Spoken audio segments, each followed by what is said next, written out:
Hello everyone welcome to social story. നമ്മുടെ constitution video സീരീസിലെ മറ്റൊരു വീഡിയോ ആണിത്.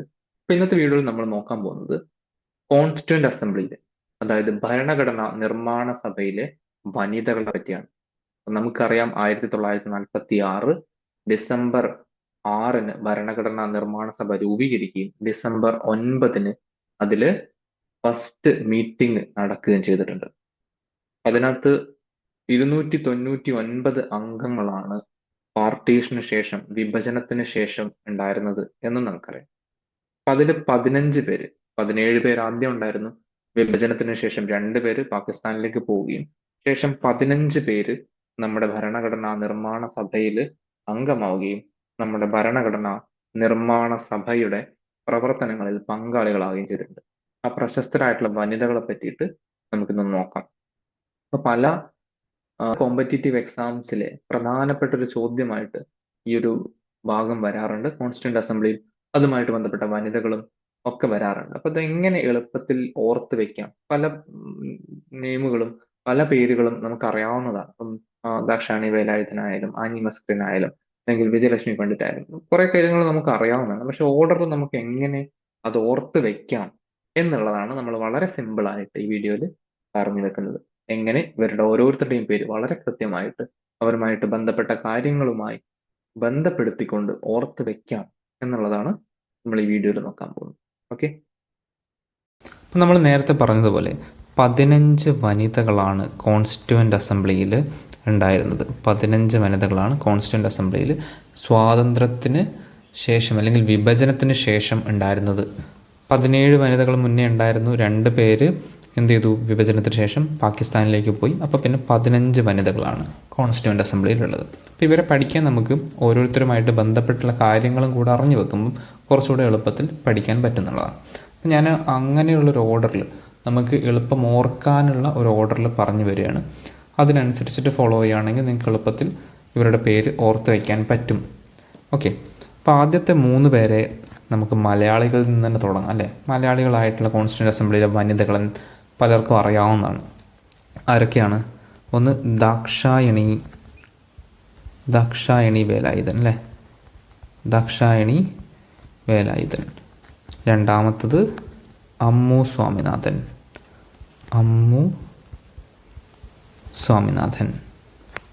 മൂന്നാമത്തത് ആനി മസ്ക്രീൻ. ഇത് അങ്ങനെ 3 വനിതകളാണ് ഇവിടെ, 3 മലയാളി വനിതകളാണ് കോൺസ്റ്റിറ്റ്യൂവൻ്റ് അസംബ്ലി, നമ്മുടെ ഭരണഘടനാ നിർമ്മാണ സഭയിൽ അംഗമായിരുന്നത്. അപ്പോൾ ഇതിനകത്ത് ദാക്ഷായണി വേലായുധന് മറ്റൊരു പ്രത്യേകത കൂടെയുണ്ട്. കോൺസ്റ്റിറ്റ്യൂവൻ്റ് അസംബ്ലിയിൽ അംഗമായിട്ടുള്ള ഏക ദളിത് വനിതയും കൂടിയായിരുന്നു ദാക്ഷായണി വേലായുധൻ. ഓക്കെ, അമ്മു സ്വാമിനാഥനും ദാക്ഷായണി വേലായുധനും 2 പേരും മദ്രാസ് പ്രവിശ്യയിൽ റെപ്രസെൻ്റ് ചെയ്തുകൊണ്ടാണ് നമ്മുടെ ഭരണഘടനാ നിർമ്മാണ സഭയിലേക്ക്, കോൺസ്റ്റിറ്റ്യൂവൻ്റ് അസംബ്ലിയിലേക്ക് പോകുന്നത്. ആനി മസ്ക്രീൻ ആണെങ്കിൽ തിരുവിതാംകൂർ. അപ്പോൾ തിരുവിതാംകൂർ എന്ന് പറയുന്നത് ആ സമയത്ത് നാട്ടുരാജ്യമാണ് അല്ലേ. അപ്പം ആ പ്രിൻസ്ലി സ്റ്റേറ്റിനെ റെപ്രസെൻ്റ് ചെയ്തുകൊണ്ടാണ് ആനി മസ്ക്രീൻ എന്ത് ചെയ്യുന്നത്? കോൺസ്റ്റിറ്റ്യൂവൻ്റ് അസംബ്ലിയിലേക്ക് പോകുന്നത്. ദാക്ഷായണി വേലായുധനും അമ്മു സ്വാമിനാഥനും മദ്രാസ് പ്രവിശ്യ, മലബാർ ആ സമയത്തെ മദ്രാസ് പ്രവിശ്യയുടെ ഭാഗമായിരുന്നു. അതുകൊണ്ട് തന്നെ ദാക്ഷായണി വേലായുധനും അമ്മു സ്വാമിനാഥനും മദ്രാസ് പ്രവിശ്യയെ റെപ്രസെൻ്റ് ചെയ്തുകൊണ്ടാണ് ഭരണഘടനാ നിർമ്മാണ സഭയിലേക്ക് എത്തുന്നത്. 3 പേര് കഴിഞ്ഞു: ദാക്ഷായണി വേലായുധൻ, അമ്മു സ്വാമിനാഥൻ, ആനി മസ്ക്രീൻ. അടുത്തത് പേരും നമുക്ക് വളരെ പരിചിതമായിട്ടുള്ള പേരാണ് സരോജിനി നായിഡു അല്ലേ. സരോജിനി നായിഡു ഇന്ത്യയുടെ സ്വാതന്ത്ര്യ സമരത്തിൽ വലിയ പങ്ക് വഹിച്ചിട്ടുള്ള ആളാണ്. കോൺഗ്രസിൻ്റെ അധ്യക്ഷയൊക്കെ ആയിട്ട് ഒരുപാട് സമരങ്ങളിൽ പങ്കെടുത്തിട്ടുണ്ട്. അതുമാത്രമല്ല, നമുക്കറിയാം ഇന്ത്യയുടെ വാനമ്പാടി എന്നൊക്കെ അറിയപ്പെടുന്നുണ്ട്. അതുമാത്രവുമല്ല, ഇന്ത്യയിലെ ആദ്യത്തെ വനിതാ ഗവർണർ, ഒരു വനിതയായ ഗവർണറായിട്ടുള്ള ആദ്യത്തെ വ്യക്തിയും കൂടിയാണ് സരോജിനി നായിഡു എന്ന് പറയുന്നത്. ഓക്കെ, അടുത്ത പേരും നമുക്ക് അറിയാവുന്ന പേര് തന്നെയാണ്. ആരാണ്? വിജയലക്ഷ്മി പണ്ഡിറ്റ് ആരാണ്? നെഹ്റുവിൻ്റെ സഹോദരിയാണ്. നെഹ്റുവിൻ്റെ സഹോദരി മാത്രമല്ല, അവർ ഈ പറഞ്ഞ സ്വാതന്ത്ര്യ സമരത്തിൽ കാര്യമായിട്ടുള്ള പങ്കുണ്ട്. മാത്രവുമല്ല, വനിതാ അംബാസഡറായിട്ട് യുണൈറ്റഡ് സ്റ്റേറ്റ്സിലും മെക്സിക്കോയിലും ഒക്കെ പ്രവർത്തിച്ചിട്ടുണ്ട്. അതുമാത്രമല്ല പ്രധാനപ്പെട്ട ഒരു പ്രത്യേകത എന്ന് പറയുന്നത് UN-ൻ്റെ നമ്മുടെ യുണൈറ്റഡ് നാഷൻ ഓർഗനൈസേഷൻ്റെ പൊതുസഭയുടെ സെക്രട്ടറി, ആദ്യത്തെ വനിതാ സെക്രട്ടറിയും കൂടിയാണ് ആരെന്ന് പറയുന്നത് നമ്മുടെ വിജയലക്ഷ്മി പണ്ഡിറ്റ് എന്ന് പറയുന്നത്. ഓക്കെ, സരോജിനി നായിഡുവിനെ നമുക്കറിയാം, വിജയലക്ഷ്മി പണ്ഡിറ്റിൻ്റെയും കാര്യങ്ങൾ നമ്മൾ പറഞ്ഞു. ഓക്കെ, റെഡിയല്ലേ? ഇനി നോക്കാനുള്ള മറ്റൊരു പ്രധാനപ്പെട്ട പേരാണ് സുചേത കൃപലാനി.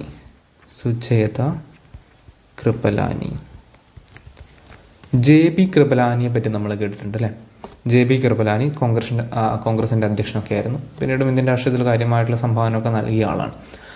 അപ്പം ഈ JB കൃപലാനിയുടെ മറ്റൊരു പ്രത്യേകത എന്ന് പറയുന്നത് നമ്മുടെ കോൺസ്റ്റിറ്റ്യൂവൻ്റ് അസംബ്ലിയെ ആദ്യമായിട്ട് അഡ്രസ്സ് ചെയ്യുകയും ആദ്യത്തെ സമ്മേളനത്തിൽ ഏറ്റവും പ്രായം കൂടിയ അംഗമായിട്ടുള്ള സച്ചിദാനന്ദ സിൻഹയെ ഇൻ്ററിം പ്രസിഡൻ്റായിട്ടുള്ള താൽക്കാലിക പ്രസിഡൻ്റാക്കാൻ ക്ഷണിക്കുകയും ചെയ്യുന്നത് JB കൃപലാനി. ആ JB കൃപലാനിയുടെ ഭാര്യയാണ് ആര്? സുചേത കൃപലാനി എന്ന് പറയുന്നത്. അത് മാത്രമല്ല, അവരുടെ പ്രത്യേകത എന്ന് പറയുന്നത് ഇന്ത്യയിലെ ഒരു സംസ്ഥാനത്ത് മുഖ്യമന്ത്രിയാകുന്ന ആദ്യത്തെ വനിതയും കൂടിയാണ് ആര്? JB കൃപലാനി. ഇന്ത്യയിലെ ഒരു സംസ്ഥാനത്ത് മുഖ്യമന്ത്രിയാകുന്ന ആദ്യത്തെ വനിതയും കൂടിയാണ് JB കൃപലാനി.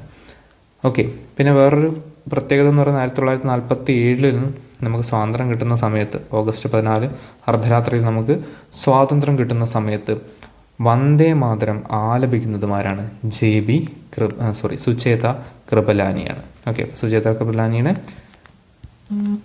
നമുക്കറിയാം. സരോജിനി നായിഡു, വിജയലക്ഷ്മി പണ്ഡിറ്റ്, സുചേത കൃപലാനി. അടുത്ത വരുന്നതും വളരെ പ്രശസ്തയായിട്ടുള്ളൊരു വനിതയാണ് രാജ്കുമാരി അമൃത് കൗൾ. ഓക്കെ, രാജ്കുമാരി അമൃത് കൗൾ കേന്ദ്രമന്ത്രിസഭയിൽ അംഗമാവുന്ന ആദ്യത്തെ വനിതയാണ്. അതുമാത്രമല്ല, നമ്മളിപ്പം ഡൽഹി എയിംസ് ഒക്കെ കാണുന്നുണ്ടല്ലോ, പ്രശസ്തമായിട്ടുള്ള ഡൽഹി എയിംസ് ഒക്കെ നിർമ്മിക്കുന്നത് ഇവരുടെ ഒരു ഇനീസിയേഷനിലാണ്. ഓക്കെ, അപ്പം വലിയ രീതിയിൽ ഹെൽത്ത് സെക്ടറിലൊക്കെ മാറ്റങ്ങൾ കൊണ്ടുവന്നിട്ടുണ്ട്. അതുമാത്രമല്ല WHO പ്രവർത്തിച്ചിട്ടൊക്കെ ഉണ്ട്. അപ്പം കേന്ദ്രമന്ത്രിസഭയിൽ അംഗമാവുന്ന ആദ്യ വനിതയാണ്, ആദ്യത്തെ വനിതാ ഹെൽത്ത് കെയർ മിനിസ്റ്ററാണ്. അവരുടെ ഇതിലാണ് ഡൽഹി എയിംസ് പോലുള്ള കാര്യങ്ങളൊക്കെ വരുന്നത്. അപ്പം രാജ്കുമാരി അമൃത് കൗളിനെയും നമുക്ക് മനസ്സിലായിട്ടുണ്ട്, പരിചയമുള്ളതാണ്. അടുത്തത് ഹാൻസ് മേത്തയാണ്. ഹാൻസ് മേത്ത അല്ലെങ്കിൽ ഹാൻസ് ജീവരാജ് മേത്ത. ഹാൻസ് മേത്ത എന്ന് ഓർത്താൽ മതി. ഹാൻസ് മേത്തയുടെ പ്രത്യേകത എന്താണെന്ന് ചോദിച്ചു കഴിഞ്ഞാൽ, ഇന്ത്യക്ക് സ്വാതന്ത്ര്യം കിട്ടുന്ന സമയത്ത് ഇന്ത്യൻ പതാക ഇന്ത്യയിലെ മുഴുവൻ സ്ത്രീകളുടെയും റെപ്രസെൻറ്റേറ്റ് ആയിട്ട്, അല്ലെങ്കിൽ ഇന്ത്യയിലെ മുഴുവൻ സ്ത്രീകളുടെയും ഉപഹാരമായിട്ട് നമ്മുടെ സ്വാതന്ത്ര്യം കിട്ടിയ ഇന്ത്യയുടെ പതാക കൊണ്ടുപോകുന്നത് ഹാൻസ് മേത്തയാണ്. അപ്പം അത് വളരെ പ്രധാനപ്പെട്ടൊരു റോളാണ്. അങ്ങനെ ഇന്ത്യയിലെ മുഴുവൻ സ്ത്രീകളെയും റെപ്രസെൻ്റ് ചെയ്തുകൊണ്ട് നമ്മൾ സ്വാതന്ത്ര്യം കിട്ടുന്ന സമയത്ത് പതാകയും ഏന്തി ചെന്നിട്ടുള്ള ആളാണ് ഹാൻസ് മേത്ത എന്ന് പറയുന്നത്. ഹാൻസ് ജീവരാജ് മേത്ത എന്നുള്ളതാണ് അവരുടെ ഫുൾ നെയിം എന്ന് പറയുന്നത്. പിന്നീട് യുണൈറ്റഡ് നാഷൻസ് ഹ്യൂമൻ റൈറ്റ്സ് കമ്മീഷനിലും 1947-48 സമയത്തൊക്കെ അംഗമായിട്ടുണ്ട് ഹാൻസ് ജീവരാജ് മേത്ത എന്ന് പറയുന്നത്. അപ്പോൾ അവരെയും നമുക്ക് മനസ്സിലായിട്ടുണ്ട്. 8 പേരെ നമ്മൾ പഠിച്ചു കഴിഞ്ഞു. ഓക്കെ, 9ാമത്തെ ആളെന്ന് പറയുന്നത് ബീഗം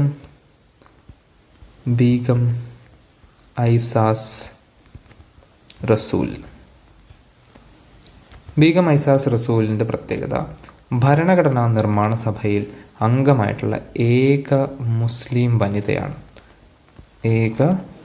വനിതയാണ്. ഭരണഘടനാ നിർമ്മാണ സഭയിൽ അംഗമായിട്ടുള്ള ഏക മുസ്ലിം വനിതയാണ്. 2 മുസ്ലിം വനിതകൾ ഉണ്ടായിരുന്നു. അവർ പിന്നെ നമുക്ക് വിഭജനം ഉണ്ടായതിനു ശേഷം പാകിസ്ഥാനിലേക്ക് പോയി എന്ന് പറഞ്ഞു. അതിനുശേഷമുള്ള 299 അംഗങ്ങളിലെ ഏക മുസ്ലിം വനിതയാണ് ബീഗം ഐസാസ് റസൂൽ എന്ന് പറയുന്നത്. യുണൈറ്റഡ് പ്രൊവിൻസിനെ, ഇന്നത്തെ UP ഭാഗമായിട്ടുള്ള യുണൈറ്റഡ് പ്രൊവിൻസിനെ റെപ്രസെൻ്റ് ചെയ്തിട്ടാണ് അവർ ഭരണഘടനാ നിർമ്മാണ സഭയിലേക്ക് എത്തുന്നത് അല്ലേ. അടുത്തത് ദുർഗാബായ് ദേശ്മുഖ് ആണ്. ദുർഗാബായ് ദേശ്മുഖ്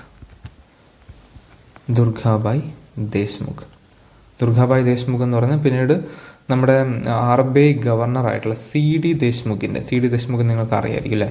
CD ദേശ്മുഖിൻ്റെ ഭാര്യയാണ് ആര്? ദുർഗാബായ് ദേശ്മുഖ് എന്ന് പറയുന്നത്. ഓക്കെ, അപ്പോൾ ദുർഗാബായി ദേശ്മുഖും വളരെ പ്രശസ്തിയായിട്ടുള്ള വനിതയാണ്. 10 പേരെ നമ്മൾ പഠിച്ചു കഴിഞ്ഞു. ഇനി വരുന്നത് 11ാമത്തത് ലീല റായ്, അതുപോലെ തന്നെ രേണുക റായ്. ലീല റായ് അല്ലെങ്കിൽ റായ് എന്ന് പറഞ്ഞിട്ട് എഴുതാം. ലീല റായ്, രേണുക റായ്. പിന്നെ വരുന്നത് 13 കമല ചൗധരി, അതുപോലെ തന്നെ മാലതി ചൗധരി. ഓക്കെ, അവസാനമായിട്ട് 15 പൂർണിമ ബാനർജി. ഓക്കെ, അപ്പോൾ 15 വനിതകളുടെ പേര് നമ്മൾ പറഞ്ഞു കഴിഞ്ഞു. ആരൊക്കെയാണ്? 3 മലയാളി വനിതകളുണ്ട് അതിനകത്ത്. ദാക്ഷായണി വേലായുധൻ, അമ്മു സ്വാമിനാഥൻ, ആനി മസ്ക്രിൻ. അതിനുശേഷം സരോജിനി നായിഡുവിനെ പറഞ്ഞു നമ്മൾ. ശേഷം വിജയലക്ഷ്മി പണ്ഡിറ്റിനെ പറഞ്ഞു. സുചേത കൃപലാനി, രാജ്കുമാരി അമൃത് കൗൾ, ഹാൻസ് ജീവരാജ് മേത്ത, ബീഗം ഐസാസ് റസൂൽ, ദുർഗാബായ് ദേശ്മുഖ്, ലീല റായ്, രേണുക റായ് ഒരുമിച്ച് പഠിക്കുക. കമല ചൗധരി, മാലതി ചൗധരി ഒരുമിച്ച് പഠിക്കുക. പൂർണിമ ബാനർജി ഒരു സെപ്പറേറ്റ് പേര് നിങ്ങൾക്ക് പഠിക്കാൻ പറ്റാവുന്നേ ഉള്ളൂ അല്ലേ. അങ്ങനെ 15 വനിതകളാണ് നമ്മുടെ കോൺസ്റ്റിറ്റ്യൂവൻ്റ് അസംബ്ലിയിൽ അംഗമായിട്ടുള്ളത്. അപ്പോൾ ഈ ഒരു ഓർഡറിൽ നമ്മൾ എന്തെങ്കിലുമൊക്കെ കാര്യങ്ങളുമായിട്ട് റിലേറ്റ് ചെയ്ത് പഠിക്കുകയാണെങ്കിൽ എളുപ്പത്തിൽ ഇവരുടെ പേര് നമുക്ക് ഓർത്ത് വയ്ക്കാൻ പറ്റുമെന്നുള്ളതാണ്.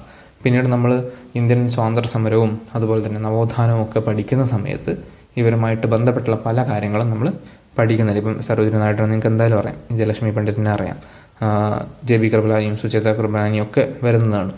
ഓക്കെ, അതുപോലെ തന്നെ ഹാൻസ് മേത്തയെ പറ്റി നമ്മൾ പ്രത്യേകത പറഞ്ഞു.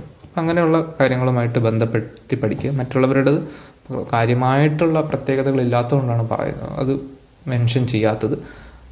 അത് നിങ്ങൾക്കിങ്ങനെ ഒരു സെറ്റായിട്ട് പഠിച്ചു വെക്കുകയാണെങ്കിൽ അത്രയും നല്ലത്. ആ ഒരു എളുപ്പത്തിൽ പഠിച്ചു വെക്കാനായിട്ട് ശ്രമിക്കുക. ഓക്കെ,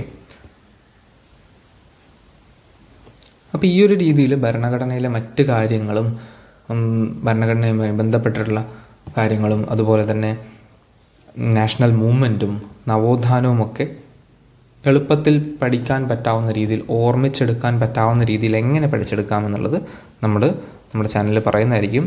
അപ്പം അതിന് വേണ്ടിയിട്ട് നമ്മുടെ ചാനൽ സബ്സ്ക്രൈബ് ചെയ്യുക, ചാനൽ ഫോളോ ചെയ്യുക. ബാക്കി വരുന്ന കാര്യങ്ങളൊക്കെ അതിനനുസരിച്ചിട്ട് നമ്മൾ ചാനലിൽ അപ്ഡേറ്റ് ചെയ്യുന്നതായിരിക്കും. Okay, thank you.